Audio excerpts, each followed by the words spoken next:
کیا نئے القاب سے مولا نے پکارا۔ مولانا سعد صاحب نے بھوپال اجتماع میں یہ بیان کیا تھا کہ دعوت اور تعلیم دونوں سنت کی راہ سے ہٹ چکی ہیں، اور مثال دیتے ہوئے دعویٰ یہ کیا تھا کہ صحابہ کرام خود نبی کریم صلی اللہ علیہ وسلم کے گھر کا انتظام فرماتے تھے، یعنی طالب علم یہ ذمہ داری تھی کہ استاذ کے گھر کی کفالت کرے۔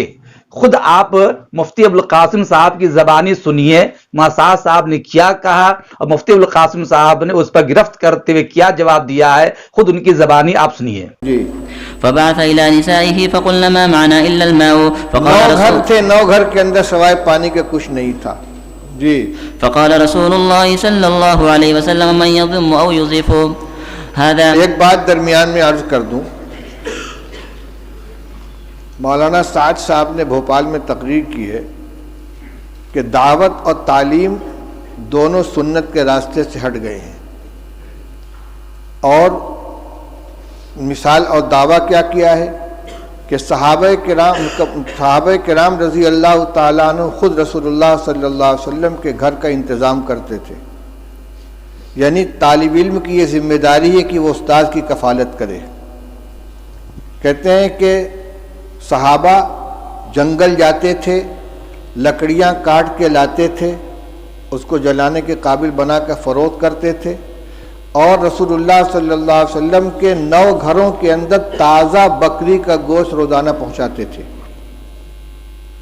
یہ ہے یعنی بحیثیت استاذ کے کہ یہ شاگرد تھے اور استاذ کے گھر میں تازہ روزانہ بکری کا گوشت پہنچاتے تھے۔ اور ہم جو روایت پڑھ رہے ہیں اس میں کیا مل رہا ہے؟ اس میں یہ حضرت عائشہ رضی اللہ عنہ فرماتی ہیں کہ ایک چاند نکلتا تھا، دوسرا چاند نکلتا تھا اور تیسرا چاند نکلتا تھا، اور رسول اللہ صلی اللہ علیہ وسلم گھروں میں آگ نہیں جلتی تھی۔ اور یہاں آ رہا ہے کہ 9 گھروں میں حضور صلی اللہ علیہ وسلم نے آدمی بھیجا ہے، اور سب جگہ سے جواب کیا آ رہا ہے؟ ما معنا الا الماء، ہمارے پاس پانی کے علاوہ کچھ نہیں ہے۔ یہ کیا حدیث کی تحریف نہیں ہے؟ یہ ازواج مطہرات کے بارے میں جو بات کہی جا رہی ہے صحابہ کے بارے میں کہ روزانہ ان کے یہاں بکری کا تازہ گوشت صحابہ کرام پہنچاتے تھے، اور آج طلبہ کو کھانا مطبخ سے دیا جا رہا ہے اور اساتذہ کو تنخواہ دی جا رہی ہے، لہذا تعلیم سنت کے راستے سے ہٹ گئی ہے۔ یہ کیا مذاق ہو رہا ہے؟ یہ جتنے مدارس چل رہے ہیں، جتنے اکابر نے مدارس قائم کیے ہیں، تعلیم گاہوں کا انتظام کیا ہے، اصحاب صفہ نہیں تھے جن کے لیے صحابہ کرام رضی اللہ تعالیٰ عنہ لا کے انگور کے خوشے لٹکا دیا کرتے تھے، اور انگور اور کھجور کے خوشے لٹکا دیا کرتے تھے، اور ان کو اسی سے کھانا دیا جاتا تھا۔ وہ روایت نہیں آئی کہ رسول اللہ صلی اللہ علیہ وسلم مہمانوں کو حوالے کرتے تھے کہ بھئی اتنے کو کون کھلائے گا، جس کے گھر میں 2 آدمی کا کھانا ہو تیسرے کو کھلائے، جس کے یہاں 4 وہ 5ویں کو کھلائے۔ صدیق اکبر اتنے آدمی کو لے کر گئے، فلاں اتنے آدمی کو لے کر گئے۔ اور حضور صلی اللہ علیہ وسلم کے ساتھ جو تعلق تھا صحابہ کرام کا، وہ صرف استادی و شاگردی کا تھا کہ اس کو اور صحابہ کرام رضی اللہ تعالیٰ عنہ خود پیٹ پر پتھر باندھتے تھے، رسول اللہ صلی اللہ علیہ وسلم بھی پیٹ پر پتھر باندھتے تھے، 2 باندھتے تھے۔ لہذا یہ کبھی اتفاق سے کوئی جزیہ پیش آ جائے اس کو دائمی معمول بنا کر پیش کرنا، یہ تحریف ہے کہ سنت کے راستے سے مدارس ہٹ گئے ہیں۔ نہ دعوت سنت کے راستے پر بچی، نہ تعلیم سنت کے راستے پر بچی ہے۔ کس قدر خطرناک چیز کا مطلب یہ کہ عوام کو یہ سمجھا دو کہ مدرسے جو ہے سنت کے خلاف چلے جا رہے ہیں، لہذا عوام کا رشتہ مدارس سے بھی کٹ جائے اور علماء سے بھی کٹ جائے۔ یہ انتہائی خطرناک رجحان ہے، جو اس کا مطلب یہ کہ سب کو باطل تنظیموں کے حوالے کر دیا جائے، ان کو نہ مدرسوں سے تعلق رہے گا عوام کا، نہ علماء سے تعلق رہے گا، پھر بھیڑیا آئے گا اچک کے لے جائے گا ان کو۔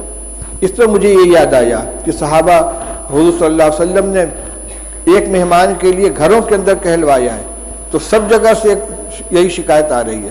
حضرت انس رضی اللہ تعالیٰ عنہ کی روایت پڑھ چکے ہو کہ بدبودار جس میں مہک پیدا ہو گئی تھی، ایسی چربی لے کر حضور کی خدمت میں پہنچے ہدیہ کے طور پر، اور کہتے ہیں کہ رسول اللہ صلی اللہ علیہ وسلم کی 9 ازواج مطہرات تھیں اور کسی گھر میں کھانے کو نہیں رہتا تھا۔ آپ نے وفات کے وقت 30 سا جو یہودی سے ادھار لیا ہے، اپنی ذرا اس کے پاس آپ نے رکھی ہے۔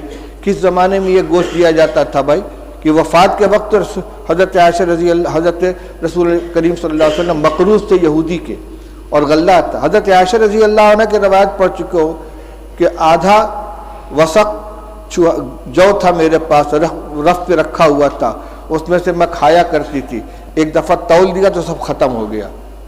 یہ جو کو کھایا جا رہا ہے پکا پکا کے، اور یہ تازہ گوشت روزانہ پہنچا رہے ہیں۔ افسوس ہوتا ہے اس طرح کی حرکتوں کے اوپر۔